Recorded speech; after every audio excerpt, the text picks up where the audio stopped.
Selamat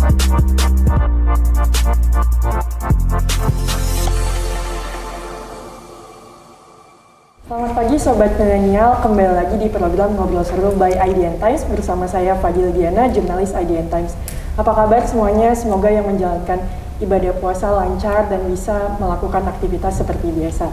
Saat ini saya sedang berada di kantor PT Pupuk Indonesia, tepatnya ada di Gedung Geraha Fonska. Ini di lantai 4 adalah Comment Center Pupuk Indonesia. Saya sedang bersama Bapak Rahmat Pribadi, selaku Direktur Utama PT Pupuk Indonesia. Selamat pagi Bapak. Selamat pagi Mbak Wadia. Gimana Pak kabarnya? Apakah puasanya lancar Pak? Alhamdulillah lancar. Tidak terasa sudah 10 hari ya? Iya, alhamdulillah.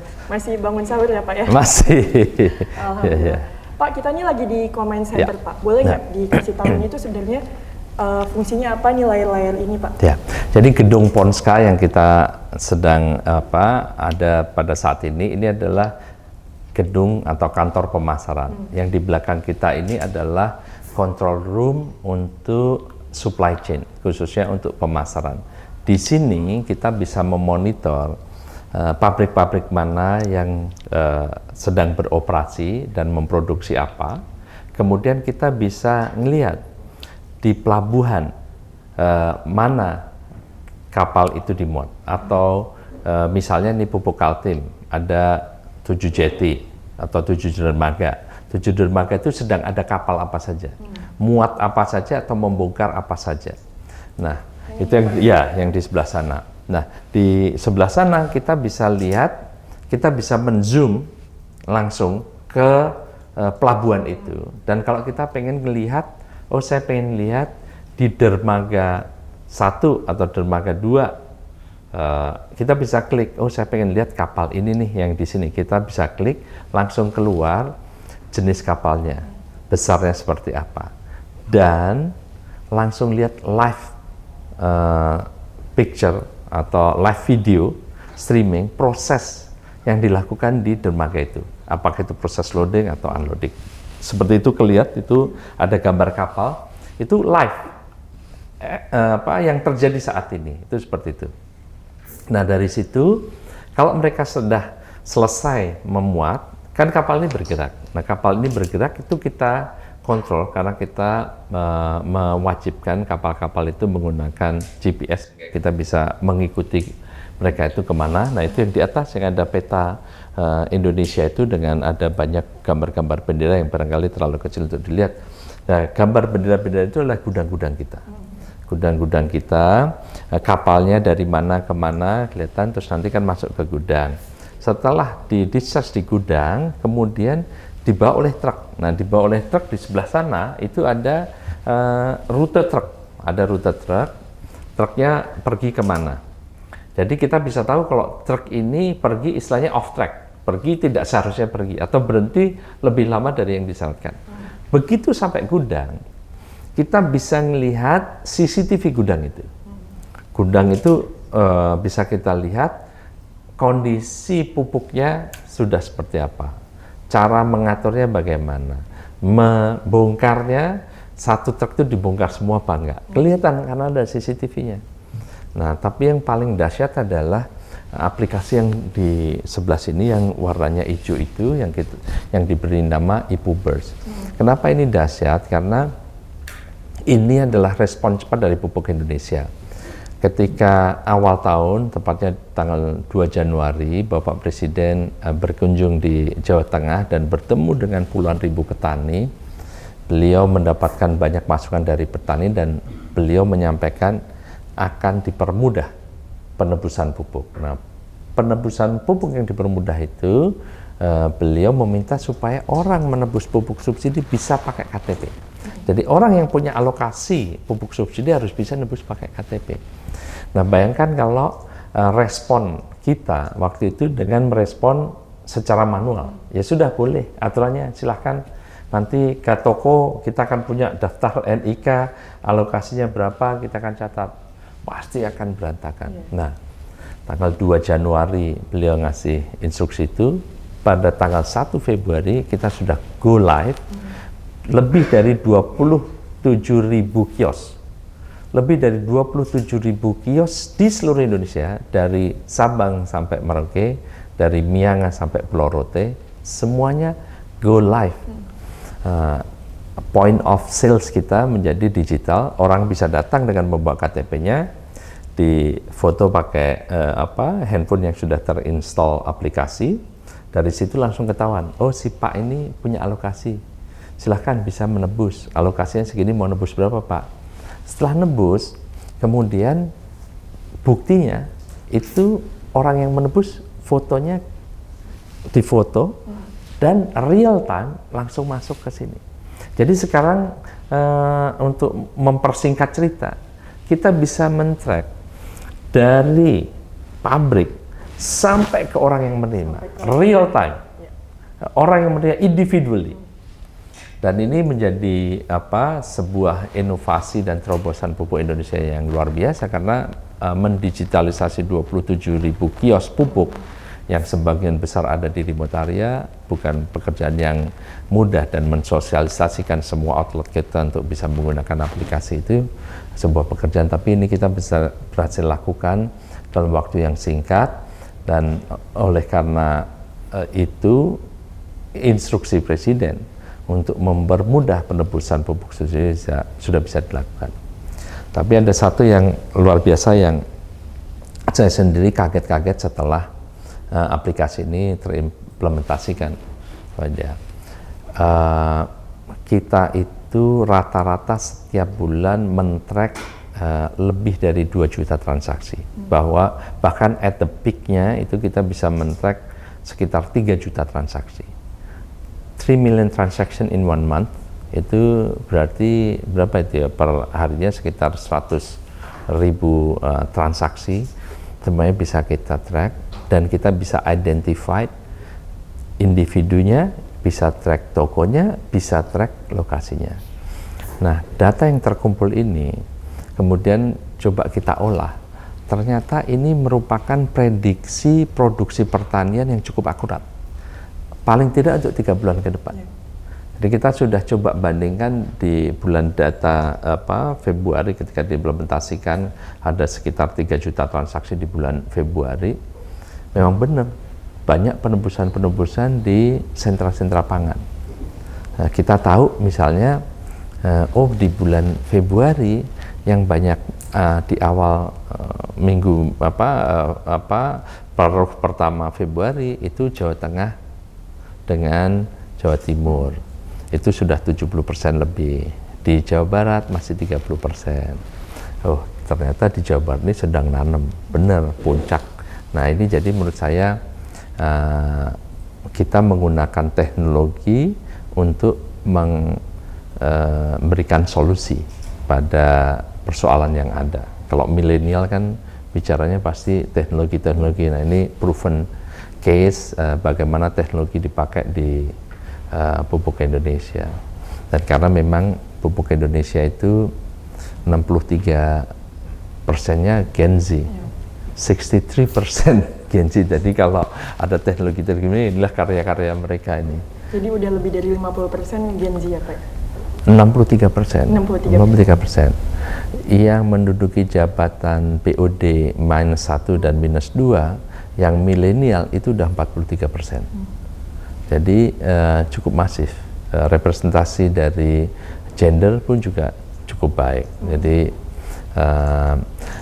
saya menyampaikan ini karena ini bukan karyanya Rahmat pribadi. Ini adalah karyanya insan pupuk Indonesia yang sebagian besar adalah Gen Z dan milenial.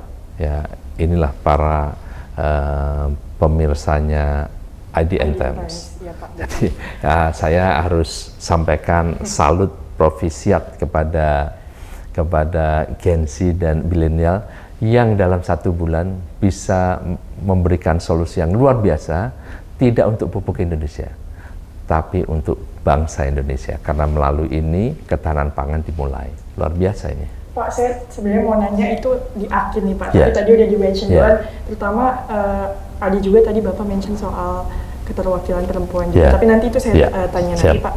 Pak, ini kan tadi Bapak cerita udah launch 1 bulan, tapi sebenarnya Command center ini, control room ini udah ada sejak kapan itu? Kalau command center ini sebetulnya baru saja. Ini umurnya mungkin belum 6 bulan. Ini belum officially launch. Ini IDN Times adalah media lokal pertama yang kita undang ke sini. Jadi ini ini katakanlah soft launching lah gitu, soft launching karena kalau gedungnya sudah siap, ruangannya sudah siap, tapi sekarang baru kita merasa inilah control room yang kita perlukan. Bagaimana kita bisa men-track to the individual. Ada dari Mianga sampai Pulau Rote, dari Sabang sampai Merauke, tidak ada satupun petani di Indonesia yang mempunyai alokasi yang tidak bisa menebus pupuk. Jadi istilahnya negara hadir, no one left behind. Dan gimana Pak dampaknya ke operasional perusahaan setelah ada control room ini? Tentu kalau ini karena ini baru saja ya di launch ini. Kita masih mesti melihat dampaknya, tapi saya sudah bisa membayangkan ketika seluruh proses itu menjadi transparan, menjadi visible. What can we do with this itu banyak sekali. Kita bayangkan nanti suatu ketika kita akan bisa mendapatkan data customer behavior. Orang biasanya pupuk apa, berapa banyak, di mana. Ini baru diinstal sekarang ya, artinya masih butuh waktu, tetapi pada akhirnya itu akan ke sana. Jadi kita akan bisa menggunakan teknologi baru, big data, analytics, kemudian artificial intelligence. Kalau ini nanti suatu ketika bisa di overlay dengan data, katakanlah climate, cuaca, data-data yang lain, ini tools yang sangat powerful. Nah, tools yang sangat powerful ini pasti mempunyai dampak pada kemampuan kita melayani pelanggan. Kalau kita mempunyai kemampuan melayani pelanggan yang baik, pasti ya sales and profit kita akan meningkat. Itu harapannya seperti itu. Tapi karena ini baru diinstal, ya kita lihatlah. Saya nggak mau muluk-muluk dulu. Tapi saya sudah kebayang nih, ini memang luar biasa nih teman-teman milenial dan Gen Z ini. Kalau keluar ide, kita juga yang orang-orang yang sudah berumur seperti saya ini terkaget-kaget juga. Tidak menyangka ya? Tidak menyangka. Berarti ini akan terlihat mungkin akhir tahun atau tahun depan gitu ya Pak? Saya rasa mungkin pertengahan tahun akan sudah kelihatan tuh apa yang bisa dikumpulkan, dan mungkin paruh kedua kita bisa menyesuaikan perencanaan. Kalau ngomong buku kan ya memang sampai akhir tahun. Pasti nanti akan kelihatan di buku akhir tahun itu seperti apa. Mbak Fadia, pupuk Indonesia ini mandat utamanya kan mendukung ketahanan pangan nasional. Salah satunya itu adalah menyediakan dan menyalurkan pupuk bersubsidi. Nah, kemampuan pupuk Indonesia dalam menyediakan dan menyalurkan pupuk bersubsidi ini dari waktu ke waktu naik. 3 tahun terakhir aja, dari dimulai 2021, kita dari alokasi yang bisa kita salurkan ya 90%. Terus naik jadi 94%. 2023 kita bisa 100%. Nah, bagaimana mempertahankan 100% itu? Ini jawabannya. Karena kuncinya kan bisa availability itu. Ketika petani membutuhkan, kita ada. Nah, kalau tidak punya data, jadinya mahal karena di semua gudang akan kita penuhi. Tapi nanti setelah kita bisa create sebuah consumption pattern gitu, kita akan bisa mengatur logistik kita dengan sangat efisien. Mana yang harus diisi banyak, kapan. Gitu. Pak, tadi Bapak share sedikit kinerja penyaluran tahun lalu, tapi boleh diceritain lebih lanjut nggak Pak? Gimana sih kinerja pupuk Indonesia tahun lalu? Jadi tahun lalu kita berhasil menyalurkan kalau pupuk subsidi itu 6 juta ton. Dari sisi produksi semuanya tercapai target, malah ada sedikit yang melewati target. Jadi 2023 ini buat industri pupuk memang penuh tantangan. Tapi saya cukup bangga ya, pupuk Indonesia, barangkali teman-teman yang belum mengetahui, pupuk Indonesia ini adalah satu di antara 10 besar pemain pupuk dunia. So we are one of the among 10 biggest fertilizer company globally.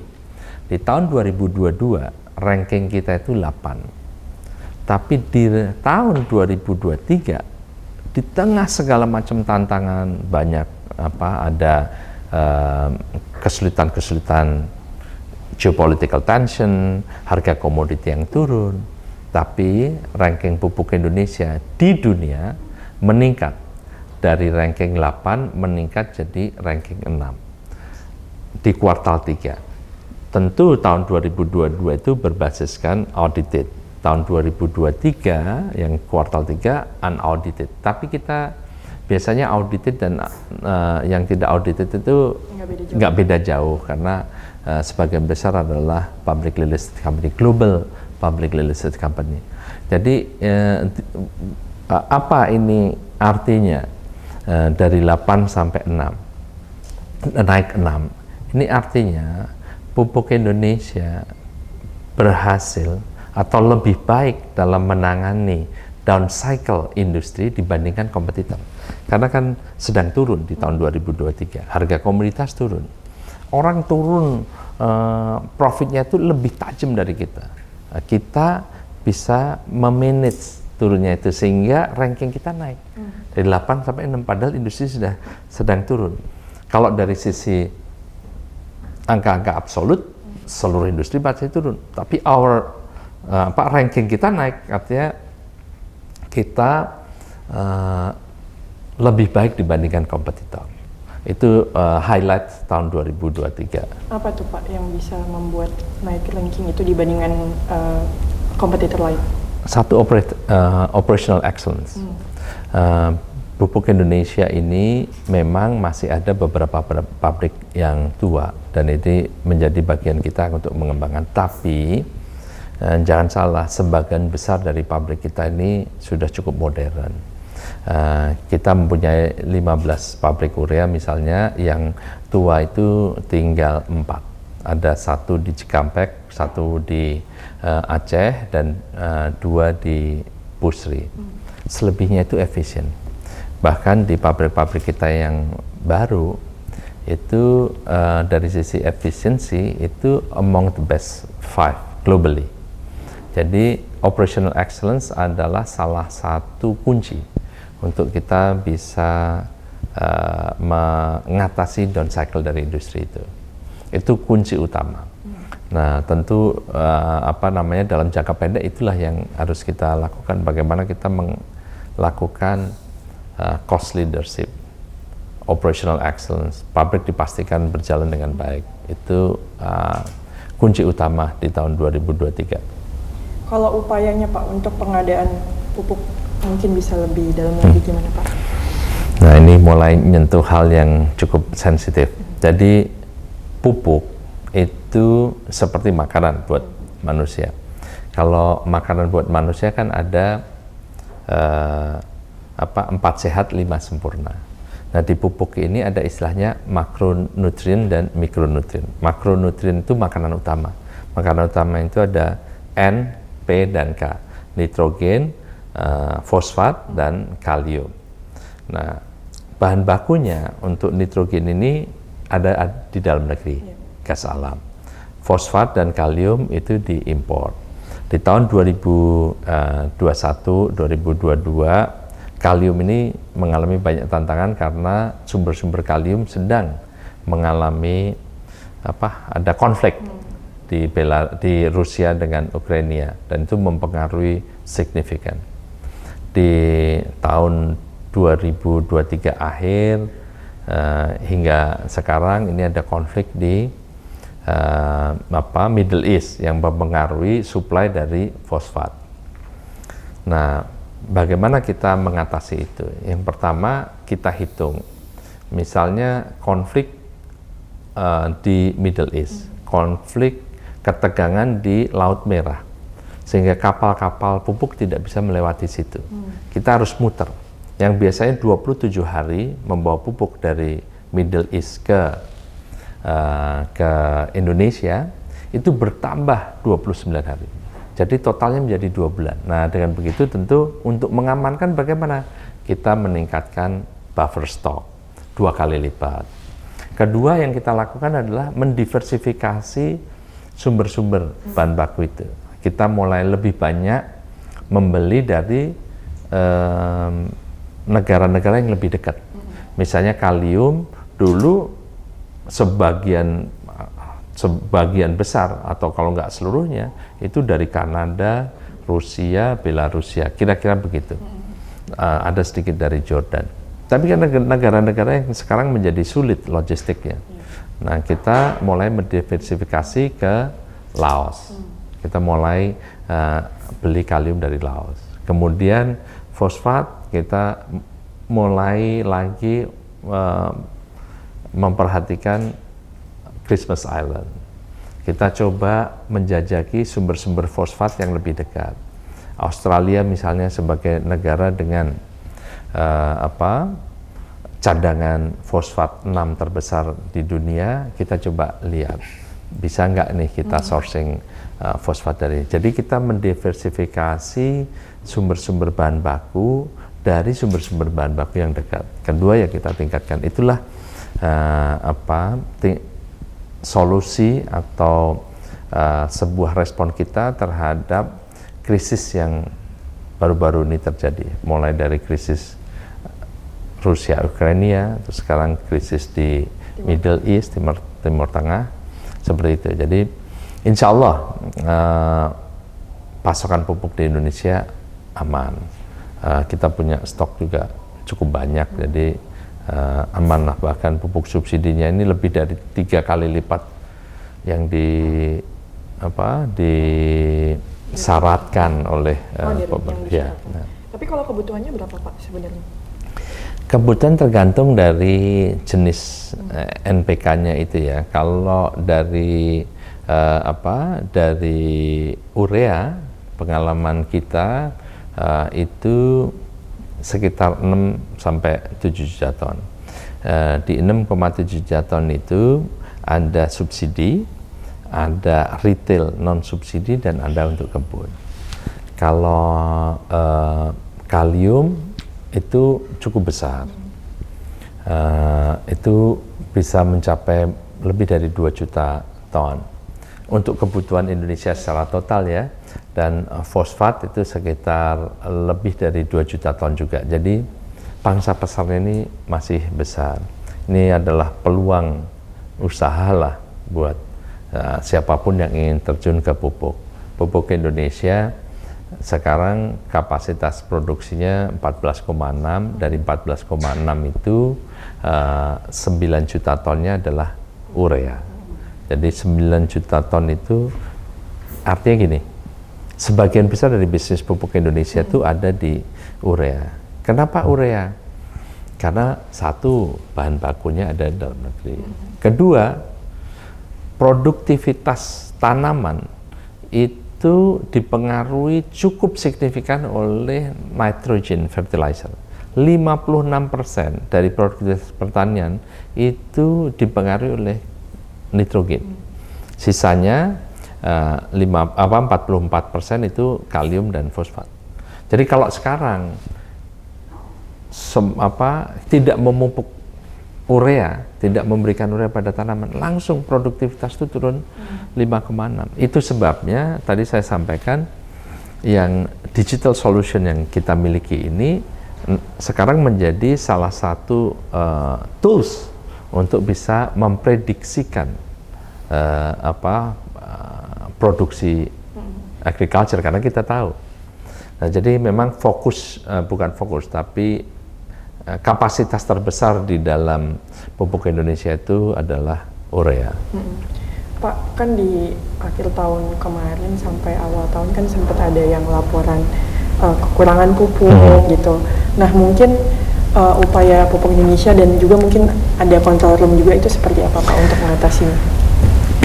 Jadi gini, pupuk ini kan ada yang dibilang apa namanya, istilahnya itu affordability and availability. Nah, affordability atau keterjangkauan itu kaitannya dengan pupuk subsidi karena harganya hanya sepertiga dari harga komersial. Kalau availability, pupuk ini tersedia karena produksi kita juga jalan terus. Nah, khusus mengenai keterjangkauan atau pupuk subsidi, memang awalnya di tahun 2024 itu alokasi pupuk subsidi hanya sebesar 4,7 juta ton. Tapi Bapak Presiden, Pak Jokowi sudah memutuskan, menginstruksikan untuk mengembalikan volume pupuk subsidi seperti zaman-zaman tahun yang kita bisa swasembada pangan, tahun 2000-nya. Itu 9,5 juta ton. Nah, sekarang 4,7 juta ton, tadi saya sudah ceritakan, pupuk dampaknya pada produktivitas. Makanya mungkin sekarang beberapa hal terkait dengan harga-harga bahan pangan, suplai bahan pangan, mau nggak mau itu pasti ada hubungannya dengan pupuk. Jadi di tahun 2024 ini Bapak Presiden sudah memutuskan untuk mengembalikan volume pupuk subsidi seperti sebelumnya. Insya Allah di tahun 2024 ini yang tadi dibilang pupuk langka, pupuk mahal, itu sebagian besar sudah bisa diantisipasi. Tidak hanya karena alokasi pupuk subsidinya yang sudah meningkat cukup banyak, tetapi juga kita sudah punya tools untuk mengendalikan ini. Jadi kita bisa lihat nih, kalau nanti Mbak Fadia suatu ketika ternyata beli pupuk subsidi dan difoto, nah kita bisa tahu nih, ini harusnya jurnalis kenapa nebus pupuk subsidi. Jadi kita bisa ketahuan. Jadi kita perbaiki sistemnya, alokasi oleh pemerintah ditingkatkan. Insya Allah di tahun 2024 sebagian besar, kalau tidak semuanya, persoalan terkait dengan pupuk subsidi ini sudah bisa kita selesaikan.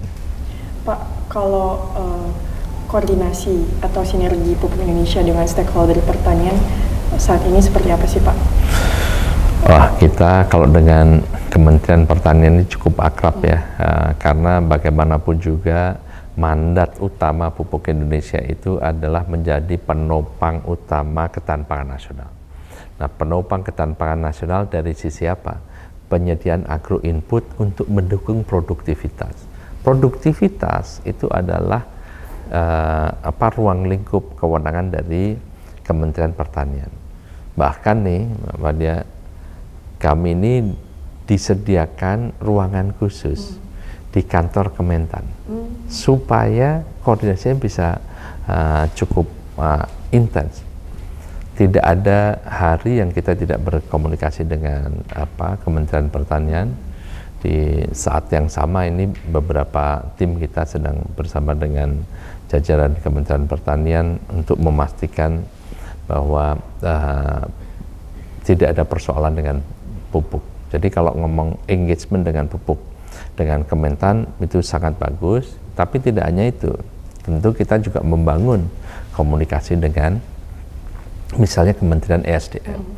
Kementerian ESDM ini sangat penting. Kenapa? Karena Kementerian ESDM inilah yang menjamin bahan baku berupa gas alam.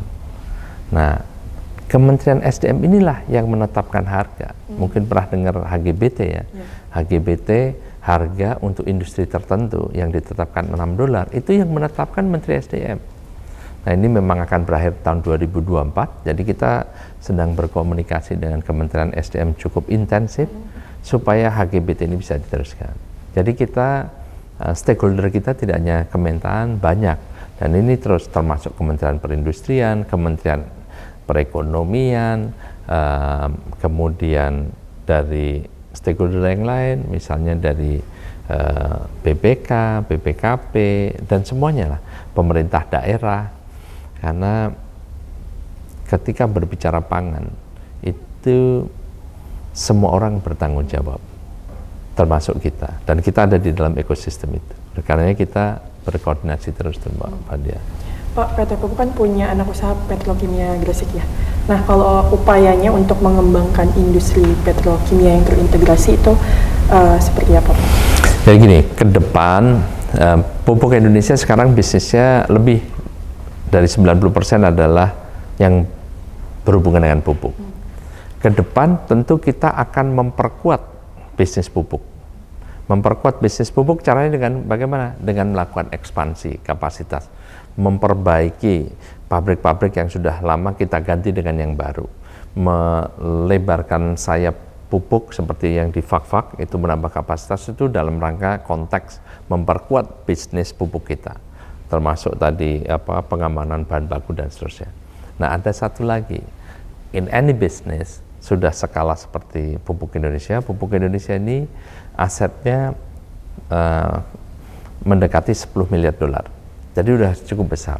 Sebagai perusahaan yang sangat besar dan berskala global, tidak mungkin kita put all egg in one basket. Tidak mungkin kita hanya berbisnis itu saja, karena risikonya menjadi cukup berbahaya. Maka kita melakukan diversifikasi. Nah, diversifikasi apa? Diversifikasinya tentu diversifikasi yang masih ada hubungannya. Nah, yang ada hubungannya itu adalah petrokimia berbasiskan gas alam, karena kita sudah berkecimpung di situ. Jadi nanti kita akan mengembangkan bisnis petrokimia sebagai bagian dari diversifikasi usaha Pupuk Indonesia. Jadi kita berkembang sekaligus mendiversifikasi supaya risikonya lebih terjaga dan pertumbuhannya lebih sustainable. Kita sudah memulai dengan baru saja bulan lalu diresmikan pabrik amonium nitrat. Pabrik amonium nitrat itu kerjasama antara Pupuk Kaltim dengan PT Dahana dan sudah diresmikan, sudah beroperasi. Kemudian kita tahun ini insya Allah, mohon doanya, kita akan membangun pabrik soda as. Soda as ini adalah bahan baku kaca yang hari ini 100% impor, padahal kita punya bahan bakunya di sini. Jadi kita cukup tertantang untuk membuat industri untuk bisa, kalau bahasa kerennya itu import substitution. Jadi kita mengembangkan, tapi juga kita dengan penuh perhitungan. Jadi kita akan mengembangkan ke industri kimia yang tidak terlalu jauh dari basisnya. Dan yang kita ambil pertama adalah import substitution. Jadi apa-apa saja produk turunan gas yang saat ini diimpor. Nah, itu kita mau bangun. Amonium nitrat masih import, kita akan bangun. Kemudian sodaan masih import, akan kita bangun. Insya Allah nanti metanol itu masih import, nanti insya Allah kita juga akan bangun. Jadi Pupuk Indonesia akan terus mengembangkan usahanya, mendiversifikasi, tapi tidak melupakan hitohnya sebagai penopang ketahanan pangan nasional dan juga sebagai penopang utama pertumbuhan ekonomi yang berkelanjutan. Makanya kita ngelihat import substitution menjadi salah satu key areas yang akan kita jadikan sebagai target. Pak, Bapak kan di Pupuk Indonesia sejak pertengahan tahun lalu ya Pak. Sejauh ini pengalamannya seperti apa nih Pak? Walaupun sebelumnya Bapak memang di grup Pupuk Indonesia ya Pak ya? Cukup menantang ya. Dalam beberapa bulan ini sudah banyak sekali yang tantangan-tantangan, terutama ini kan sedang mengalami down cycle. Ketika naik semuanya itu tidak terasa kan gitu, semuanya happy karena harga naik dan seterusnya. Sekarang harga turun, tentu kita harus menavigasi itu dengan baik, tapi alhamdulillah Pupuk Indonesia bisa menavigasi dengan baik. Banyak sekali tantangan-tantangan transformasi yang sudah kita jalankan. Kita dalam proses di akhir tahun yang lalu groundbreaking pabrik pupuk Fak-Fak. Tahun ini kemarin peresmian amonium nitrat. Jadi banyak sekali tantangan selama bulan ini, tapi alhamdulillah ini saya harus apresiasi teman-teman di Pupuk Indonesia yang 63%-nya adalah Gen Z, berumur di bawah 35 tahun. Ini adalah energi yang luar biasa, yang buat saya ini menjadi penyemangat karena kalau kita nganggap tantangan buat Gen Z itu malah sebagai bukan tantangan, kayak penyemangat. Jadi semakin semangat. Jadi kita cukup happy, makanya kinerjanya di 2023 kita juga cukup baik ya. Jadi it's a very challenging 8 months, tapi look what we have done. Kita tidak pernah bisa membayangkan mendigitalisasi dari Sabang sampai Merauke, dari Miangas sampai Pulau Rote, 27.000 kios in 1 month. 1 bulan ya Pak. Nah, tadi transformasi yang sudah Bapak lakukan salah satunya ya Pak. Kira-kira kedepannya apa lagi nih Pak yang akan dilakukan? Ya, kalau ke depan pasti yang utama tadi itu ya, pengembangan ke depan kita akan memperkuat posisi kita sebagai penopang ketahanan pangan nasional. Tapi kita juga harus sadari bahwa kita ini dengan skala global. Pupuk Indonesia ini skalanya sudah global. Kalau ada apa-apa dengan pupuk Indonesia, yang terimplikasi tidak hanya Indonesia, tapi regional. Kalau regional terimplikasi, Indonesia ketahanan pangannya juga terganggu. Sehingga ke depan kita akan memperkokoh posisi kita di bisnis pupuk. Ranking kita yang sekarang 6, tentu kita ingin tingkatkan terus. Mudah-mudahan, mohon doanya, kita sudah mempunyai beberapa program-program pengembangan, peningkatan kapasitas, perbaikan efisiensi dan seterusnya. Mudah-mudahan dalam 10 tahun ke depan kita bisa masuk menjadi top 3. Nah, kemudian kita melakukan pengembangan petrochemical sebagai bagian dari menjaga sustainability dari perusahaan. Karena kalau pupuknya lagi turun, mudah-mudahan petrochemicalnya bisa menopang dan gantian seperti itu. Itu yang akan kita lakukan beberapa tahun ke depan. Pak, pemerintah kan punya program petani milenial ya Pak. Kira-kira Pupuk Indonesia berpartisipasi nggak Pak? Sangat berpartisipasi.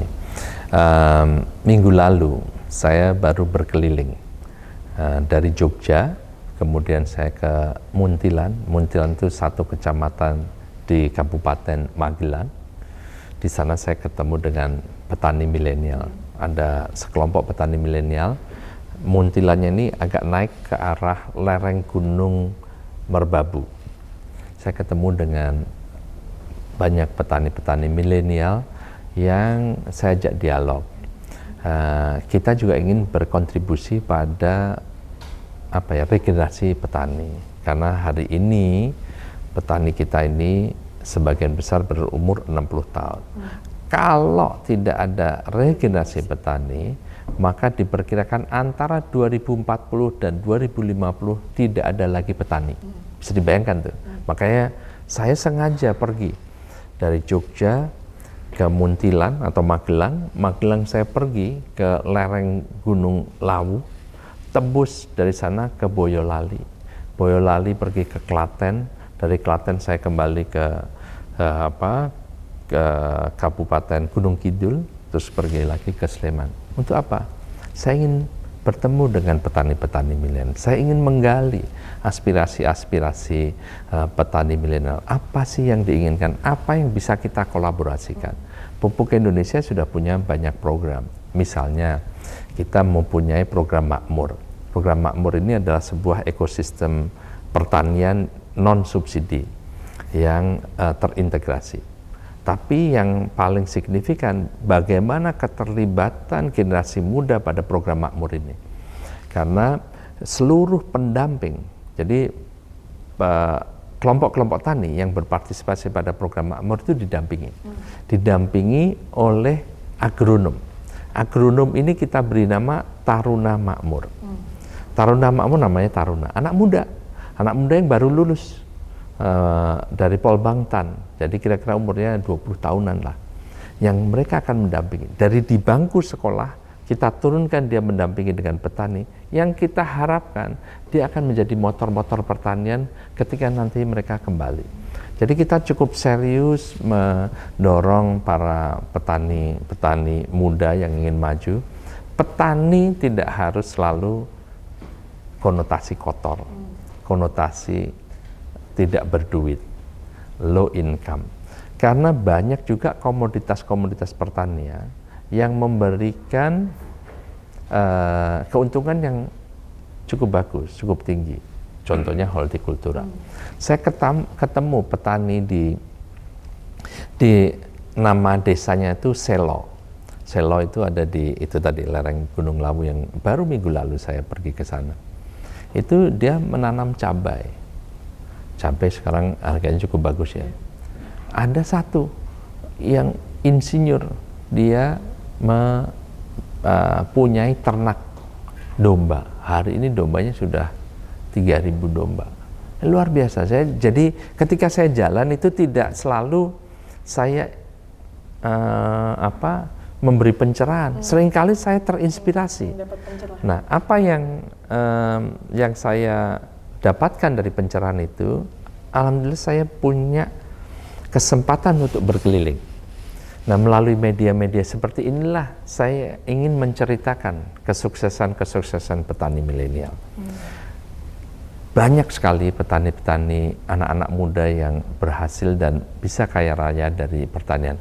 Saya sudah melihat sendiri mereka. Jadi saya mengajak nih, barangkali nanti suatu ketika kita bisa apa istilahnya, nongkrong bareng dengan para milenial. Tidak harus petani milenial, tapi milenial yang mempunyai ketertarikan pada pertanian. Ayo kita duduk bareng. Kita coba nih, masa iya sih Indonesia nanti 100% pangannya tergantung dari luar negeri? Masa iya kita biarkan Indonesia tidak ada petani? Masa iya kita biarkan petani-petani kita terus miskin, tidak menggunakan teknologi? Tantangan buat tidak hanya milenial, anak-anak muda lah, Gen Z dan seterusnya. Nanti kita tagih ya Pak. Oh iya, Pak Rahmat ya, iya. millennials dan Gen Z. Pak, tadi kan Bapak udah cerita soal partisipasi peran millennials dan Gen Z di pupuk Indonesia. Tapi kalau untuk keterwakilan perempuan seperti apa Pak? Keterwakilan perempuan cukup baik, terus meningkat. Sekarang yang sudah menduduki posisi BOD -1 and -2 itu jadi VP dan Senior Vice President. Atau juga jabatan-jabatan fungsional yang perempuan ini sudah hampir 15%. Tentu ini kita ingin tingkatkan menjadi menjadi lebih besar lagi, mungkin 25 atau seterusnya. Tapi yang ingin saya tekankan, di pupuk Indonesia, keterwakilan perempuan bukan karena direksi memberikan kuota untuk perempuan, tapi direksi memberikan kesempatan yang sama antara perempuan dengan laki-laki. Jadi kalau kuota kan tidak mampu dikasih. Kalau ini enggak, kita bukakan peluang supaya sama. Nah, mudah-mudahan dengan dibukakan peluang ini jumlah keterwakilan bisa semakin baik. Jadi yang sekarang duduk menjadi VP dan SVP di pupuk Indonesia yang sekitar 15% tadi, itu adalah very qualified, talented female employees of pupuk Indonesia. Pegawai-pegawai yang bertalenta, yang berkomitmen, yang berkinerja baik dari gender perempuan. Itulah yang sekarang 15%. Jadi kita tidak menetapkan kuota, poinnya itu. Kalau kuota nanti jadinya kita isi aja gitu, enggak. Kita membuka kesempatan luas. Dan di pupuk Indonesia kita sangat mendukung perempuan untuk bisa berkarir. Contohnya, kita baru saja bulan lalu sebelum bulan puasa saya launch yang namanya daycare. Ya kan susah ya kalau kita pengen perempuan bisa berkarir, punya anak-anaknya mau di mana, kita siapin daycare. Kita siapkan fasilitas juga untuk ibu-ibu yang mungkin sedang menyusui. Jadi ini kita buka semua. Safe working place. Harassment terjadi di mana-mana. Ya, bagaimana perempuan bisa nyaman bekerja kalau tidak merasa dilindungi? Akhirnya sebenarnya mampu, tapi karena kalau muncul nanti ada harassment, terganggu. Kita punya safe working place policies yang menjamin kalau ada orang yang melakukan harassment physically atau verbally atau secara attitude, maka perusahaan mempunyai aturan yang tegas akan melindungi orang yang menjadi korban. Jadi itu yang kita lakukan di Pupuk Indonesia. Mudah-mudahan dengan begitu yang talented female employees Pupuk Indonesia bisa merasa nyaman. Mudah-mudahan nanti kalau sedang ada rekrutmen banyak perempuan-perempuan, anak-anak muda yang berpotensi di Indonesia mau bergabung dengan Pupuk Indonesia. Tadi yang fasilitas daycare itu sempat di-mention juga Pak sama Pak Erick Thohir. Jadi Pak Erick minta BUMN-BUMN yang memang secara kemampuan keuangannya bisa untuk menyediakan daycare di setiap kantor-kantornya gitu Pak. Iya. Indonesia juga yang menjalankan. Iya betul. Apa namanya arahan dari Pak Menteri Pak Erick Thohir itu tentu menjadi pegangan, guidance buat kita. Dan so far semua yang kita lakukan banyak hal ya, di misalnya mental health. Mental health itu adalah policy yang diangkat oleh Pak Erick Thohir. Pak Erick Thohir sangat concern dengan mental health of employees.